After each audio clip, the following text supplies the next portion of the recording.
ತ್ರಿಪುರ, ನಾಲ್ಗೆ ಮೇಲೆ ಹಿಡ್ತಾ ಇರಲಿ, ಏನೇನೋ ಮಾತಾಡ್ಬೇಡ. ನನಗೆ ಬೇರೆಯವ್ರ ತರ ನಾಟಕ ಮಾಡ್ಕೊಂಡು ತನ್ನದಲ್ದಿರೋ ಬೇರೆಯವ್ರ ವಸ್ತುನ ತಗೊಳ್ಳೋ ಅಭ್ಯಾಸ ಇಲ್ಲ. ಓ ದೇವ್ರೆ, ದಯವಿಟ್ಟು ಸ್ವಲ್ಪ ಸುಮ್ಮನೆ ಇರ್ತೀಯಾ?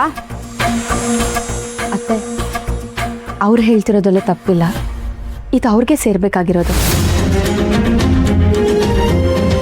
ಅಯ್ಯೋ ಲಕ್ಷ್ಮಿ, ಏನ್ ಮಾಡ್ತಾ ಇದೀಯಾ? ನಿನ್ನ ಒಳ್ಳೆತನಕ್ಕೆ ಪ್ರೀತಿಯಿಂದ ಕೊಟ್ಟಿರೋದವರು, ದಯವಿಟ್ಟು ತೆಗಿಬೇಡಮ್ಮ. ಅಲ್ಲ ಅತ್ತೆ, ನೋಡು, ಅದಕ್ಕೆ ಅದರದೇ ಆದಂಥ ಬೆಲೆ ಇದೆ. ಅದು ಯಾರ ಕೈಲಿ ಇರಬೇಕೋ ಅವ್ರ ಕೈಲೇ ಇರಬೇಕು. ನೋಡು, ತ್ರಿಪುರಾನು ಇಲ್ಲೇ ಇದ್ಲು ತಾನೆ, ಹಾಗೆ ಅವಳು ಕೊಡಬೇಕು ಅಂತ ಅನಿಸಿದ್ದಿದ್ರೆ ಅವಳಿಗೆ ಕೊಟ್ಟಿರೋರು.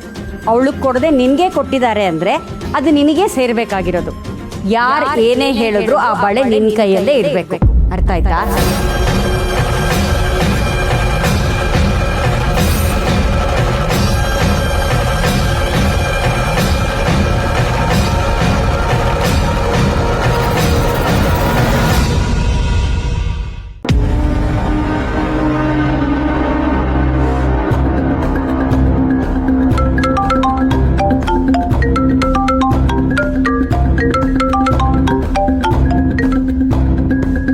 ಅಲ್ಲ ಯಾರು ಅಂತ ಅಷ್ಟು ಬೇಗ ಮರ್ತೋಯ್ತಾ? ಐವನ್, ಎಲ್ಲ ನನ್ನ ದುಡ್ಡು ನಾಳೆ ಕೊಡ್ತೀನಿ, ಇವತ್ತು ಕೊಡ್ತೀನಿ ಅಂತ ಕಾಗೆ ಹಾರಿಸ್ತಾ ಇದೀಯಾ?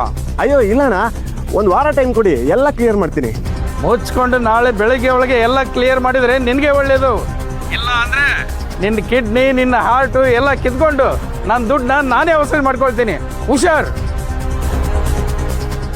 ಕಿತ್ತೋದ್ ನನ್ನ ಮಗ ನನಗೆ ಆವಾಜ್ ಆಗ್ತಾನೆ. ಏನು ಮಾಡಲಿ ಇವಾಗ? ಇಲ್ಲೇನಾದರೂ ಸಿಗುತ್ತೆ ಅಂತ ಹೋದರೆ ನನ್ನ ಕರ್ಮಕ್ಕೆ ನಾನೇನಾದ್ರೂ ಇಟ್ಟು ಬಂದರೂ ಅದು ಸಾಕಾಗಲ್ಲ. ಅಷ್ಟು ಬರ್ಗೆಟ್ಟಿದ್ದಾವೆ ಇವು. ಆದರೂ ರೀಸೆಂಟಾಗಿ ಮದುವೆ ಆಗಿದೆ, ಮದುವೆ ಖರ್ಚಿಗೆ ಅಂತ ದುಡ್ಡು ಗಿಟ್ಟಿಟ್ಟಿರ್ಬೋದಲ್ವಾ? ಕರೆಕ್ಟ್, ಯಾವುದಕ್ಕೂ ಒಂದು ಚಾನ್ಸ್ ತಗೊಳ್ಳೋದೇ ಒಳ್ಳೆಯದು.